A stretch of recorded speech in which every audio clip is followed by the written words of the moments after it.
Why should we learn throughout our lives? Xiefeng. April 10, 2024.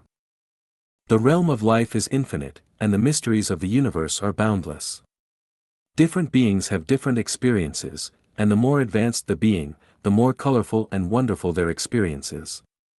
For example, the life experienced in the second home community is vastly different from the life experienced in traditional marriage and family settings. Of course, the experiences of beings living in the 1,000-year world differ completely from those living in the 10,000-year world. Make a choice: which of these beings would you like to be? Ghosts, insects, snakes, turtles, willows, bamboo, eagles, cranes, sparrows, sheep, wolves, lions, wild buffaloes, pigs, chickens, ignorant people, worldly people, mortals, sages, saints, land celestial beings, deity celestial beings, super celestial beings, Buddhas, or gods? Most people would probably choose to be gods, Buddhas, or celestial beings. With a frame of reference and a point of reference, there comes a direction for development. The problem is one must first understand their current position. It's crucial to pinpoint one's own position. Finding one's own position is crucial. Not knowing where one stands at this moment, at which level of life, makes it difficult to elevate oneself. If you live your days in a daze, blindly following trends and public opinion every day, then you are an ignorant person. If you spend each day thinking about how to make money and climb social ranks to become someone everyone envies, then you are a worldly person. If you spend each day considering how to maintain your family, ensure your children lead good lives, grow your business, and make your nation prosper and your country strong, then you are immortal.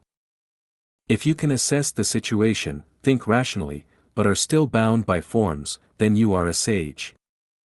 If a being has completely transcended material constraints and lives in the spiritual realm, for example, no longer pursuing monetary wealth, no longer fearing bodily death, and no longer paying attention to everything in the material world, then they are no longer human, but rather a celestial being. If a being has freed themselves from both material and spiritual constraints and lives in the realm of the soul, then they are a super celestial being or a Buddha. If a being exists only in the world of consciousness, structure, and energy, effortlessly transforming, then they are a god. Based on the above analysis, you should know which realm of life you are in at this moment, and you can determine your position. Once you know your position, you can clarify your next steps. How to proceed? Of course, through learning. Only by learning from gods, Buddhas, and celestial beings can we hope to elevate our lives. Not only learn, but we should also practice. If you learn but do not practice, you can only be a scholar, and your life will not elevate. If you learn and immediately practice, you will evolve step by step towards the life you aspire to. From this, we can see that learning is a lifelong matter.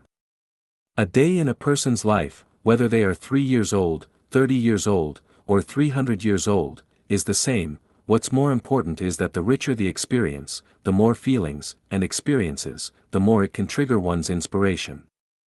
For example, if you are still a mortal at 80 years old, and have not crossed the 0 point from mortal to celestial being, then when you die, you will still reincarnate into the mortal world, just a little bit short of entering the celestial realm, which is a great shame. If you continue to learn, perhaps a phenomenon, a sentence, an event, a book, will immediately trigger your inspiration, and then by analogy, you will cross the 0 point and enter another higher level of life. Therefore, the older you get, the more you need to learn.